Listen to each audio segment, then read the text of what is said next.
मैंने कहा जी मैं आ रहा था यहाँ से, तो तारिक साहब ने मुझे पकड़ा है, इन्होंने चालान किया है, मैंने वीडियो बनाई है। तारिक साहब खलोते ने, ठीक है जी। ਤੇ ਇਹ ਨਿਊ ਹਸਪੀਟਲ ਹੈ ਸਾਹਮਣੇ, ਨੀਲੇ ਕੁੰਭਾ ਤੋਂ ਉਹਨਾਂ ਨੇ ਰਸਤਾ ਬੰਦ ਕੀਤਾ ਹੈ, ਠੀਕ ਹੈ। ਤੇ ਅਸੀਂ ਇੱਧਰ ਨੂੰ ਆ ਗਏ ਆ ਗਲਤੀ ਨਾਲ, ਹੈਲਮਟ ਵੀ ਪਾਇਆ, ਸਾਰਾ ਕੁਝ। ਮੈਂ ਕਲਮੇ ਪੜ ਕੇ ਕਸਮਾਂ ਖਾਧੀਆਂ ਇਹਨਾਂ ਦੇ ਅੱਗੇ। ਮੈਂ ਕਿਹਾ ਯਾਰ ਮੇਰੀ ਬੱਚੀ ਐਮਰਜੈਂਸੀ ਹਸਪੀਟਲ ਦਾਖਲ ਹੈ। ਉਹਨਾਂ ਨੇ ਕਿਹਾ ਜੀ ਤੁਹਾਡੀ ਬੱਚੀ को टाइम थोड़ा आके ब्लड दियो। तो लिहाजा मैं माजरत चाहता हूँ इनसे, इनको कहीं मेरा ID कार्ड दे दे मैं जाऊँ। फिर भी मैंने यही बात की, मेरा ID कार्ड दे दे मैं जाऊँ।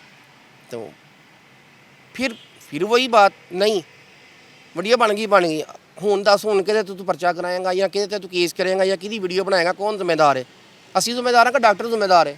ਮੈਂ ਕਿਹਾ ਸਰ ਫਿਲਹਾਲ ਤੁਸੀਂ ਜ਼ਿੰਮੇਦਾਰ ਹੋ, ਡਾਕਟਰਾਂ ਨੇ ਆਪਣੀ ਜ਼ਿੰਮੇਦਾਰੀ ਖਤਮ ਕਰਤੀ। ਉਹਨਾਂ ਨੇ ਕਿਹਾ ਜੀ ਬਲੱਡ ਲਿਆਓਗੇ ਤਾਂ ਬੱਚਾ ਬਚੇਗਾ, ਇਹ ਤਾਂ ਤੁਹਾਡੀ, ਤੁਸੀਂ ਜਾਣੋ ਤੁਸੀਂ ਜਾਣੋ। ਕਹਿ ਰਹੇ ਨਹੀਂ ਜੀ ਅਸੀਂ किस चीज़ के जिम्मेदार हैं। फिर बहस करी जा रहे हैं, मैं तंग आ गया हूँ।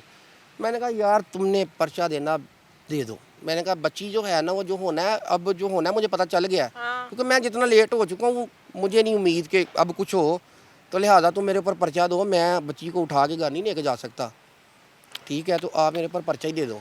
मैं खड़ा हो गया हूँ। तो फिर ना वो अफसर ने कहा जाओ तुम। तो इसने मुझे फिर पकड़ा, मेरे कंधे के ऊपर हाथ रखा है, तो मुझे ना गाड़ी की तरफ ले गया उधर। तो आगे मुझे ले जाके कह रहा है कि अगर तुमने ना ये वीडियो अपलोड की ना, अगर तुम्हारे मोबाइल में हुई, हमने तो डिलीट कर दी है, अगर मोबाइल में कहीं रह गई हुई, तुमने अपलोड की, तो इसके ज़िम्मेदार जो है ना वो तुम खुद हो, ठीक है? और रही बात, तुम तो अभी एक बच्ची की बात कर रहे हो ना, तुम सारे बच्चे देखने को तरस जाओगे, तुम एक बच्चा भी अपना नहीं देख सकोगे।